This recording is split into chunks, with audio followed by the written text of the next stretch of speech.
My father is a pilot, and Okay. he used to take sick people from really remote cities to the big cities. Oh, so like an air ambulance. Yes, that's correct. Okay, right. And I love it. I love what my father does, and I wanted to get a deeper view from this area.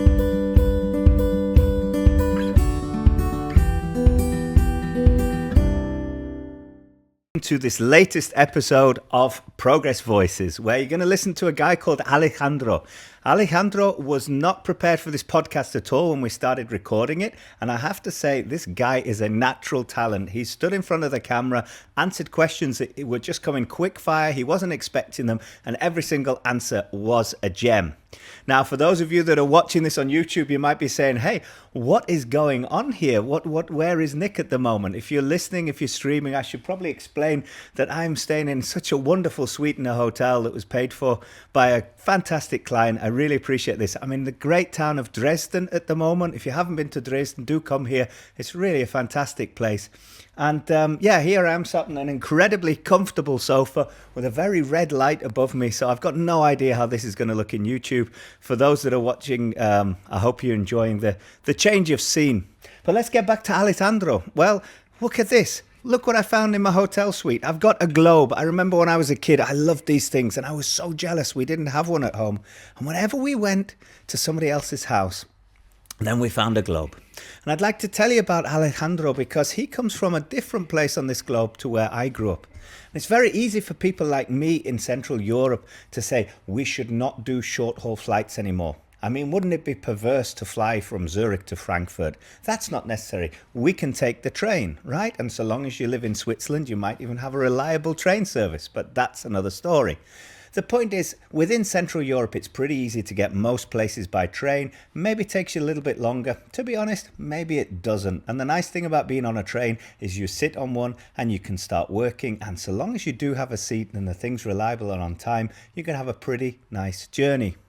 However, there are places on this globe where you can't just get on a train and move somewhere. And Alejandro's father did a very, very important job where he had to fly. That's the reason why Alejandro is also a pilot. That's the reason why he was piloting the glider that our friend Stefan SiFlA was towing into the air with the eGenius film. And that's where we did the spontaneous podcast. So I'm going to show you now on the globe. This is where Alejandro grew up. And I do hope you enjoy the podcast. If you're streaming, then you'll have to find out when you're listening to the podcast where that is. But do listen in, do give us your comments, do subscribe to our channel and tell us what kind of other podcasts you'd like to hear and what you enjoyed about this one. Let us know what we got right. Let us know what else you'd like us to do differently next time. It's communities like people like you that will really help us to keep making these Progress Voices podcasts even better.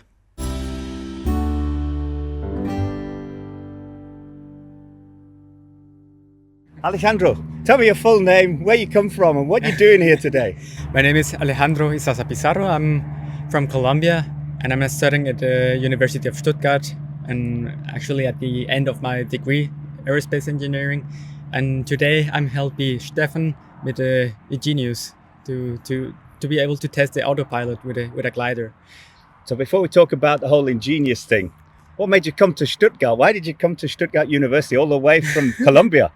It was because of my study. My study. I wanted to study aerospace engineering and that wasn't possible in Colombia. So I needed to look for another opportunity outside the land.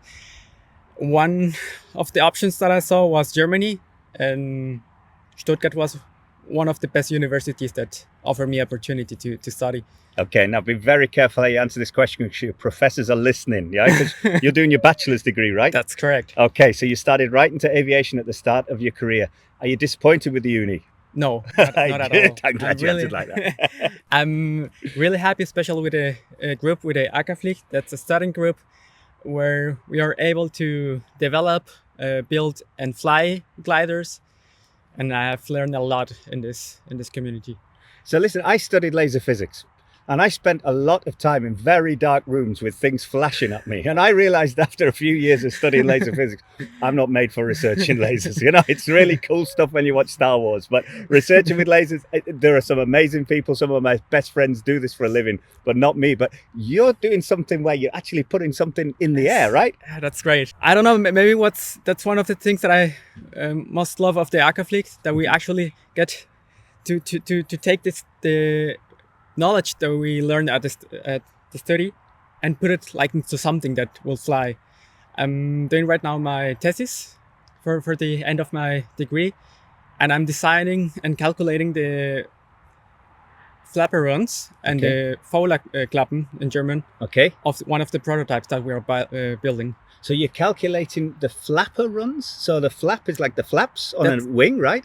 That's correct. It works as an aileron, but also as a flap. Okay. And I'm only doing like the structural part. Okay. And yeah, it's really interesting and fun to see that everything that we have learned may apply to the reality, and that it will be possible to build such beautiful machines.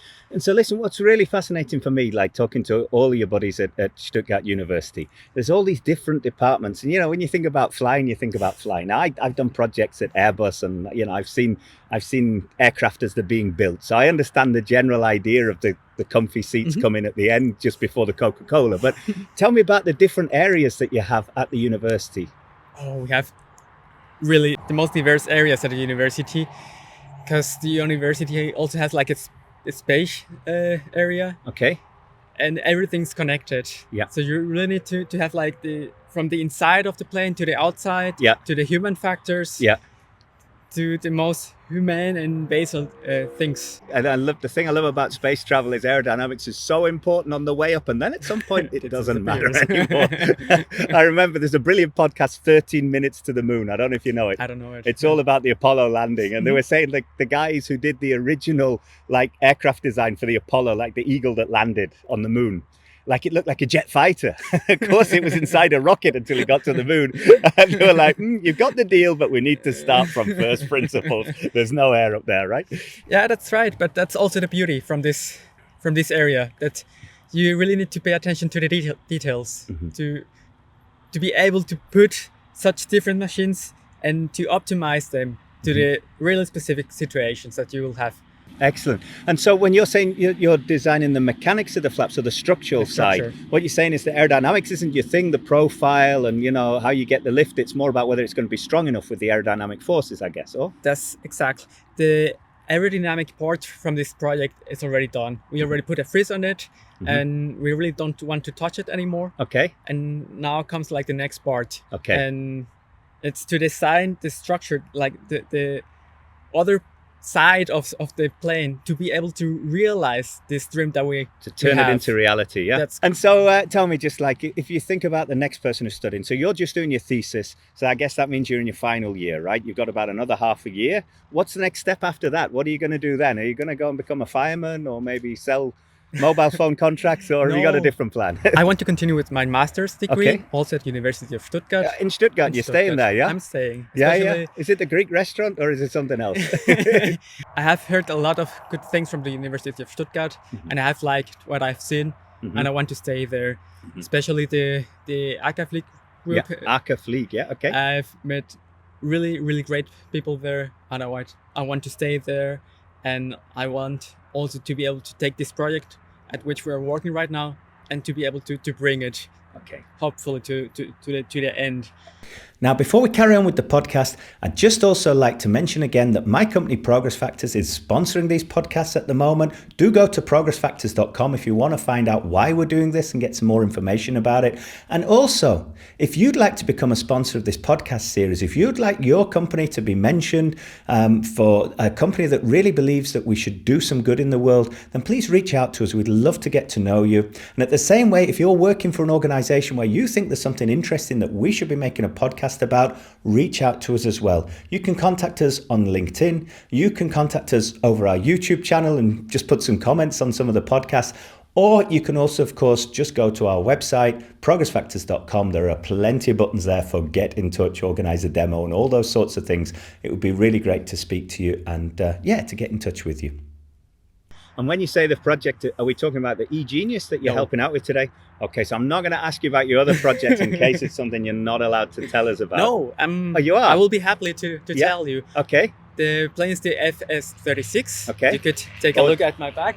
FS-36. Okay, fly-by-wire. Fly-by-wire. Does that mean you've got like a kite? You got a big long wire at the bottom? Or?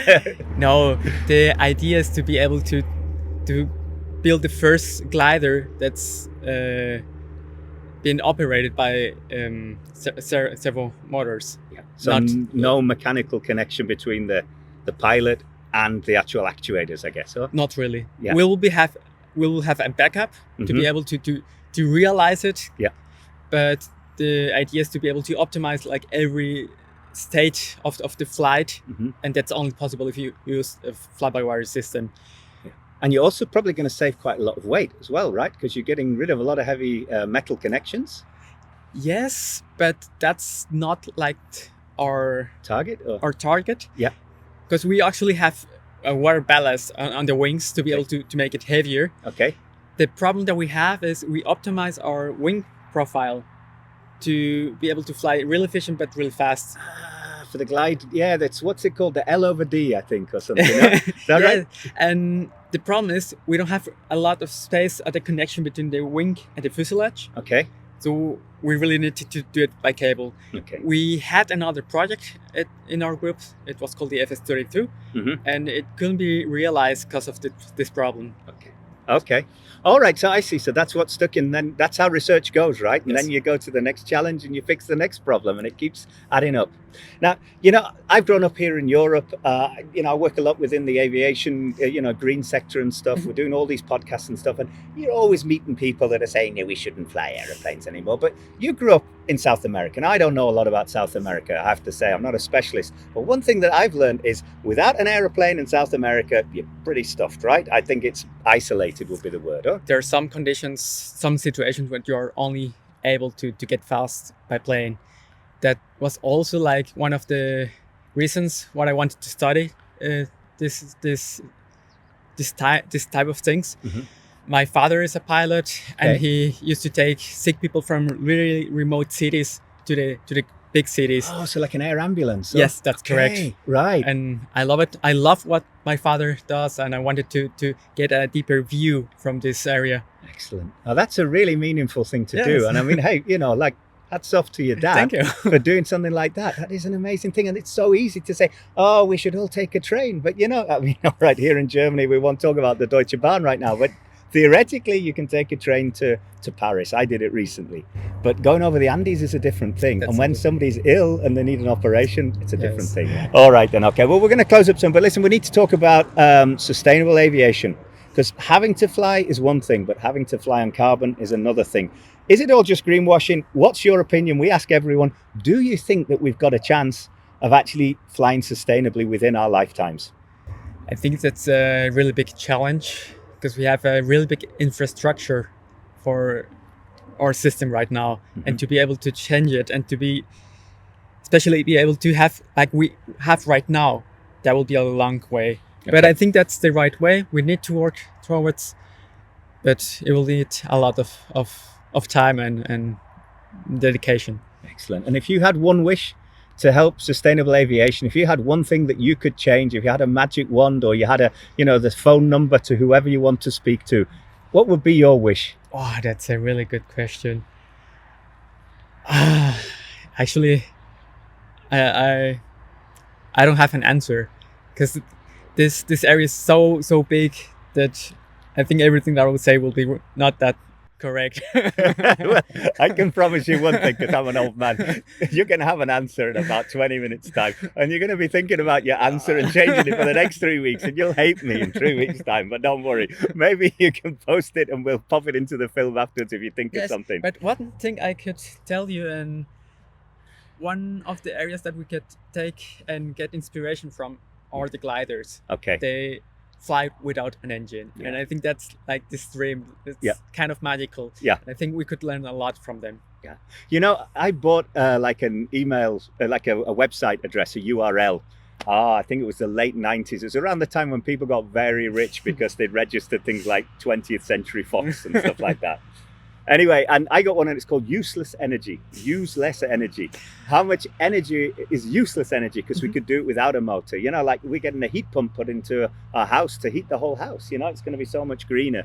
And I think that sort of thing of saying, what can we actually save stuff on? Do we really need like an electric thing to mow our lawn, for instance? Or could we get away without it? Yeah. I mean, the world is changing. And I need to interrupt you because that's our plane. All right then. Okay, well, let's go and film again. Thank you so much. Thank you very much. Cheers. All right, and good luck with everything, especially your thesis. So I do hope that you enjoyed today's podcast. I do hope you like our new design if you're watching this on YouTube. If you aren't, please pop over to YouTube, have a look at the new design. Also go to our website, have a look at the new website, and please give us your feedback. It's always great to hear your feedback, and we'd really like to hear some more from you. I do hope you'll keep tuning in. I'm certainly looking forward to sharing some more podcasts with you about all sorts of different sustainability topics that are coming up over the following weeks and months. This is so much fun. It's so motivating. Please keep interacting. Thanks a lot, and see you again soon.